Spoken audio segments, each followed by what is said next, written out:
the trumpet that shall never call retreat. He is sifting out the hearts of men before his judgment seat.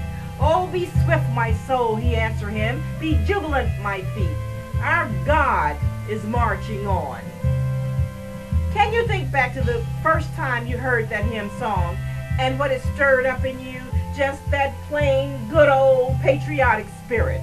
Well, my fellow Americans, life, liberty, and the pursuit of happiness are the unalienable rights outlined in our Constitution. How many of you realize that through fighting wars that our American soldiers assure us our liberty? Do you remember the phrase, give me liberty or give me death?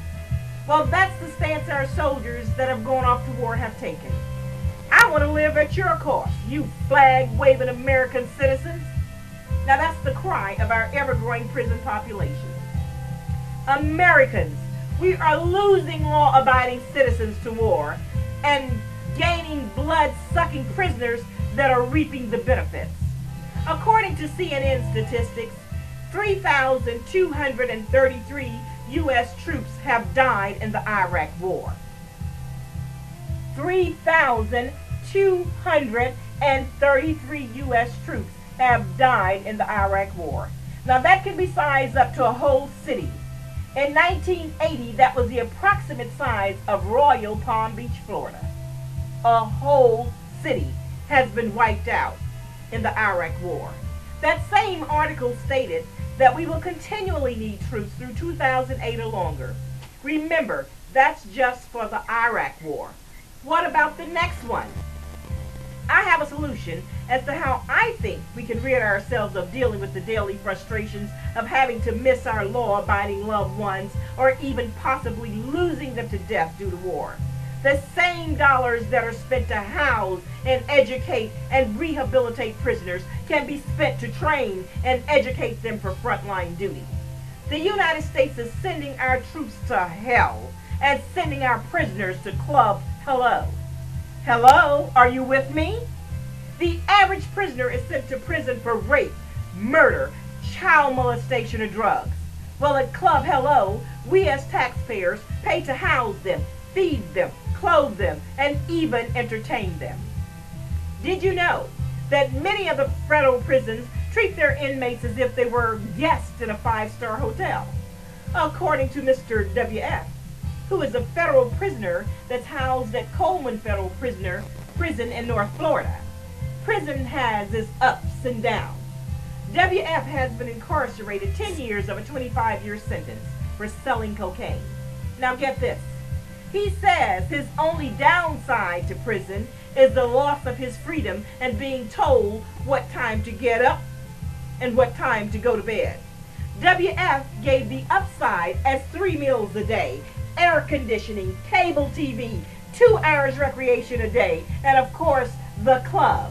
Now the club is where they go and entertain themselves. On their TVs, they tune to Soul Train and dance to the music.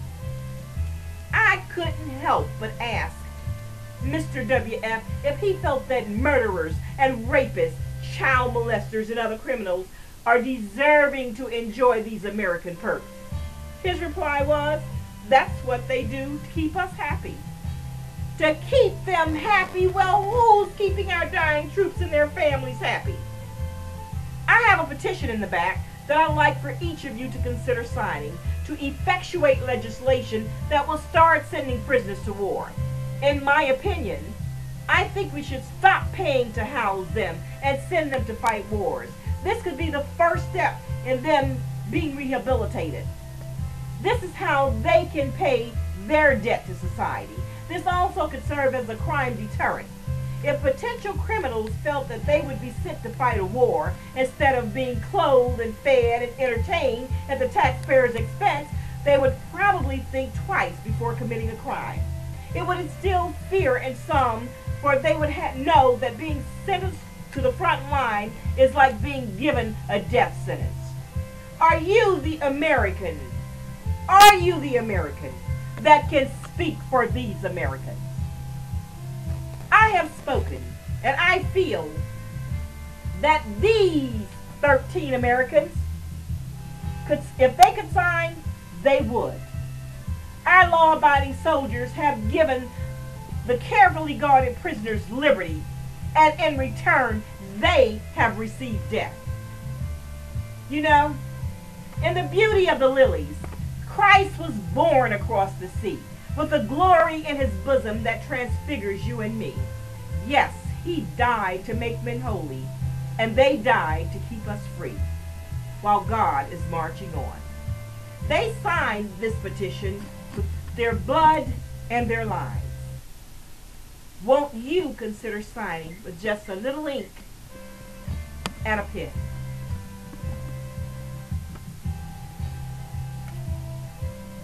Welcome home, brave soldier. Welcome home.